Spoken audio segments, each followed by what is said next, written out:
Q news లో పనిచేయటకు senior video editors కావాలను సంప్రదించవలసిన నెంబర్లు 8688926084. బీసీ కుల బాంధవులందరికీ ఈ కార్యక్రమానికి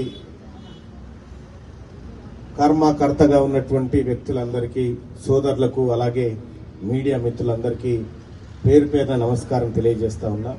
ఇవాళ ఒక గొప్ప వ్యక్తి జన్మదినం సందర్భంగా ఇందిరా పార్క్ దగ్గర సత్యాగ్రహ దీక్ష, బీసీల సత్యాగ్రహ దీక్ష కార్యక్రమం జరగడం, అందులో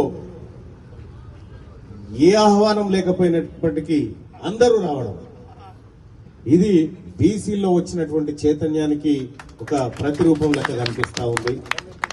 సోదరులారా, ఇప్పుడే చాలా మంది మిత్రులు కూడా మాట్లాడినారు. అయితే సత్యాగ్రహ దీక్ష, తర్వాత నిరాహార దీక్ష, ఆమరణ నిరాహార దీక్ష, ఇవి బీసీలకు తమ రాజ్యాధికారాన్ని సాధించుకోవడానికి వాడుతున్నటువంటి ఒక కార్యక్రమం. ఏమైతుంది మరి? నిరాహార దీక్ష చేస్తే మనసు అంటే ఏడుతుంది.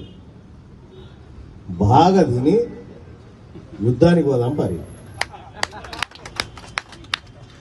ఎందుకు చెప్తున్న ఈ మాట అంటే, అవతలోడు తిని ఉండే మనం బలహీనంగా పోతే యుద్ధంలో దిగి ఓడిపోతాం. మంచిగా బలమైన సైనికుల లెక్క తయారై యుద్ధానికి పోతే ఈ యుద్ధంలో గెలుస్తాం. వాస్తవానికి నేను కూడా చాలాసార్లు అనుకునేది, ఏంది బీసీల దీక్షలేంది, ఇవి ఎందుకు రారు, ఈ పబ్లిక్ ఎందుకు మేల్కొన్నారు అనుకున్నా. కానీ ఈసారి వచ్చిన మార్పు, ఈసారి బీసీలో వచ్చినటువంటి చైతన్యం, ఈసారి బీసీలో వచ్చినటువంటి కదలిక ఏదైతే ఉందో అది నేను 100% నమ్ముతా ఉన్నా. మన గ్రామాలలో, మన నరేంద్రన్న కూడా అంటే గ్రామాలలో అగ్గి పుట్టిద్దాం, యుద్ధం చేద్దాం అంటున్నారు. ఎందుకో ఏమో తెలంగాణ రాష్ట్రానికే, ఈ ప్రాంతానికే ప్రతి 10 ఏళ్లకు ఉద్యమం పుట్టిస్తుంది. ఈ గడ్డ ప్రతి 10 ఏళ్లకు ఉద్యమం పుట్టిస్తూ ఉంటుంది. ఈ తెలంగాణలో మిగిలిన ఉద్యమాలు అయితే ఇది ఒక్కటే, బీచ్ ఒక్కటే మిగిలినట్టుంది. అన్ని అయిపోయింది, దేశంలోనే అన్ని అయిపోయినాయి. కాబట్టి బీసీల ఉద్యమం మరొక గొప్ప ఉద్యమంగా మారబోతా ఉంది. నేను నమ్ముతా ఉన్నా, ఇక్కడ వివిధ పార్టీలకు సంబంధించిన నాయకులు ఉండవచ్చు కాక, నాకు బీసీలే ముఖ్యమని మొన్ననే ప్రకటించిన పార్టీ కంటే ముందు ఇక్కడ ఉన్న నాయకులు కూడా పార్టీ తర్వాత ఫస్ట్ బీసీలు అన్న విషయాన్ని గుర్తుపెట్టుకోవాల్సింది మీ అందరికీ సూచన చేస్తా ఉన్నాం. ఎందుకంటే ఈ బీసీ ప్రజలు లేకుండా, వీళ్ళ ఓట్లు లేకుండా మనం ఇక్కడ వరకు రాలే. కాబట్టి ఏదైతే తెలంగాణ ఉద్యమంలో మీ పదవులను తునప్రాయంగా ఈసీ అవతల కొట్టినో, రాబోయేటువంటి బీసీ ఉద్యమంలో కూడా ఈ పదవులు కేవలం తునప్రాయంగా వదలడానికి కూడా సిద్ధంగా ఉండాలని చెప్పి మీ అందరికీ రిక్వెస్ట్ చేస్తా ఉన్నాను. ఇవాళ మనం ఊకున్న బీసీలు ఊకునే పరిస్థితిలో లేరు గ్రౌండ్ లో. ఎందుకంటే గ్రౌండ్ అంతా తయారైపోయింది, గ్రౌండ్ లో చైతన్యవంతం అయిపోయినారు.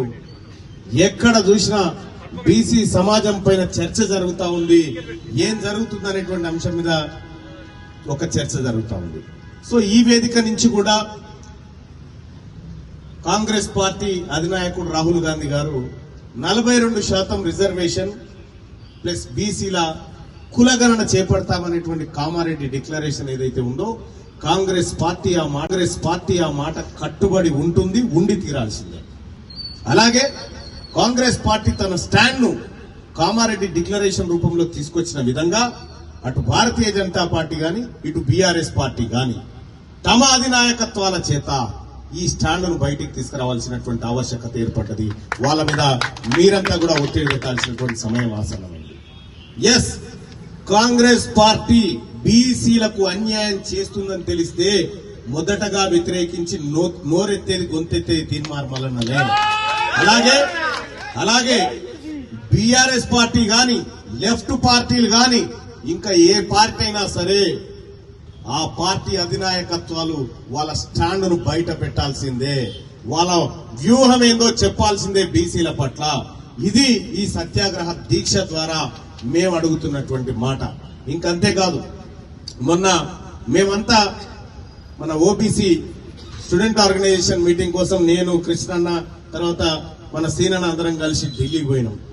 ఢిల్లీలో కూడా ఓబీసీ వింగుని, స్టూడెంట్ వింగుని ఎట్లా డెవలప్ చేయాలి, ఎట్లా ఈ ప్రాంతాల వారిగా, యూనివర్సిటీల వారిగా తీసుకుపోవాలి, ఎట్లా బలోపేతం చేయాలనే దానిపైన వక్తలందరూ సుదీర్ఘంగా చర్చించారు. కానీ ఒకటి చెప్తా ఉన్నా, బీసీ సోదరులారా, సహజంగా తీన్మార్ మల్లన్నకు కొంత ఇన్బిల్ట్ గానే ఉంటది. అది అధికార పార్టీ, ప్రతిపక్షమా, ఇంకోట నేనేం పిల్లలు పట్టించుకోను. ఎందుకంటే మీ అందరు కూడా తెలుసు, ఎమ్మెల్సీ పదవి, తీన్మార్ మల్లన్న అనే పేరు కంటే ఎమ్మెల్సీ పదవి చాలా చిన్నదే నా దృష్టిలో.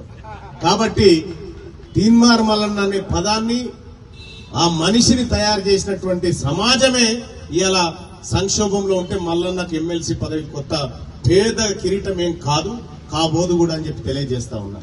సోదరులారా, రాబోయేటువంటి రోజుల్లో కొన్ని దశాబ్దాల పాటు ఈ బీసీలను ఒక్కొక్క శరీరాన్ని కలపడానికి ప్రయత్నం చేసి ఇక్కడ వరకు తీసుకొచ్చినటువంటి ఆర్ కృష్ణయ్య గారు, అలాగే ఈ సంఘాలను, బీసీలను ఐక్యం చేయడం కోసం వివిధ సంఘాల రూపంలో, వివిధ నిరసనల రూపంలో, ఉద్యమాల రూపంలో ఇక్కడి వరకు తీసుకొచ్చినటువంటి ఆ ఉద్యమ నాయకులు ఎవరైతే ఉన్నారో వీళ్ళందరినీ ఐక్యం చేయడం, వీళ్ళ ద్వారా ప్రజల్లోకి వెళ్లడం, తద్వారా కొత్త శక్తిని పుట్టించడం, అధికారాన్ని తీసుకోవడం, ఇదే మన లక్ష్యంగా ఉండాలి.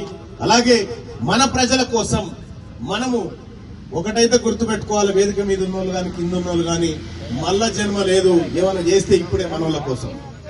మల్ల జన్మ లేదు, ఏమైనా చేస్తే ఇప్పుడే మనోళ్ళ కోసం చేయాలి. దానికోసం అందరం కూడా సంసిద్ధులం కావాల్సినటువంటి అవసరం ఉంది. ఇక్కడ నేనైతే ఇందిరా పార్క్ నుంచి చెప్తా ఉన్నా, నాకు బీసీలు ఫస్ట్, తర్వాతనే మా ముఖ్యమంత్రి గారని చెప్తా ఉన్నా. మీరు కూడా మాట చెప్పారు. మీరా వేదిక మీద ఉన్నటువంటి నాయకులు కూడా అంతే పకడ్బందీగా, అంతే నిబద్ధతతోని మనమంతా ఐక్యంగా పోరాటం చేయాలని చెప్పి నేను తెలియజేస్తా ఉన్నా. రేపు పొద్దుగాల బీసీలు ఇచ్చేటువంటి ప్రతి కార్యాచరణ, ప్రతి అంశాన్ని 100% ప్రజల్లోకి తీసుకుపోతాం. వాళ్ళ బీసీలు చెప్పేటువంటి మాట ప్రకారమే మేము ముందుకు నడుస్తామని చెప్పి మీ అందరికి హామీ ఇస్తా ఉన్నా. ఒక నాయకుని దగ్గర నుంచి బీసీ సమాజం ఇదే ఎక్స్పెక్ట్ చేస్తుందేమో నేను అనుకుంటా ఉన్నా. ఇలా ఇందిరా పార్క్ కాడ దీక్ష పెట్టావు, తాజ్ హోటల్లో సమావేశం పెట్టావు, లేకపోతే ఇంకో చాట పెట్టావు, ముగించిపోయే ఉద్యమం కాదు ఇది. ఇది ప్రారంభమైన యుద్ధం. ఇది ప్రారంభం కాబోతున్నటువంటి మహా ఉగ్ర యుద్ధం. ఈ యుద్ధంలో బలమైన సైనికులే ఉండాలి తప్ప బలహీనమైనటువంటి శరీరాన్ని శిక్షించుకొని ఉపవాస దీక్షలు కాదు చేయాల్సింది. బలమైన వీర సైనికుల లెక్క బయటికి రావాల్సిన యుద్ధం ఉంది. ఆ యుద్ధంలోకి మీ అందరూ రావాల్సిందిగా మేము కూడా వస్తామని చెప్పి మీ అందరికీ తెలియజేసుకుంటూ, ఈ అవకాశాన్ని ఇచ్చినటువంటి మిత్రులకు వందనాలు తెలియజేస్తూ, జై బీసీ, జై బీసీ. క్యూ న్యూస్ లో పనిచేయటకు సీనియర్ వీడియో ఎడిటర్స్ కావాలను సంప్రదించవలసిన నెంబర్లు 8688926084.